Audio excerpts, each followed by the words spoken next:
Président, mes chers collègues, mesdames et messieurs, le mois dernier, j'intervenais déjà sur le sujet et aujourd'hui, vous présentez, Monsieur le Président, un rapport intitulé « Renforcer la bientraitance dans les EHPAD de l'Ain ». En vous lisant, nous découvrons que c'est avec le concept de l'humanitude que vous comptez en partie résoudre les problèmes. Voilà qui me renvoie à des souvenirs d'une campagne de 2007, mais nous ne savions pas que Ségolène Royal était pour vous une source d'inspiration. Vous proposez une réflexion pour déployer les formations à tous les soignants des EHPAD qui développeraient la bienveillance des agents. Bien évidemment, nous y souscrivons.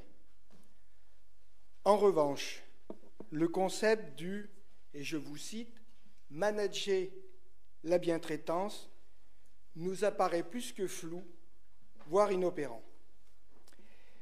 Par ailleurs, nous ne lisons rien sur la possibilité pour les conseillers départementaux de pouvoir être associés aux visites des EHPAD, tout particulièrement de nos cantons, afin d'accompagner cette vigilance territoriale. Je rappelle aussi que lorsqu'un établissement est privé ou sous contrat associatif, nous ne sommes pas conviés en tant qu'élus lors des conseils d'administration. Comment comptez-vous y remédier? Le recrutement d'un contrôleur au sein de notre collectivité et la création d'une brigade dédiée pourrait aller dans le bon sens à la condition de prendre en compte la réalité. Si nous devons nous engager dans le contrôle des établissements, il nous faut nous présenter des critères précis et concrets d'évaluation, être factuel et pragmatique. Par exemple, combien de protections sont prévues par jour et par résident qui en ont besoin? La qualité et la quantité des repas est-elle régulière? Et quels indicateurs pour ce suivi faut-il mettre en œuvre? À quelle fréquence une douche ou une toilette sont proposées aux résidents? Et surtout, de combien de temps disposent les soignants pour les réaliser?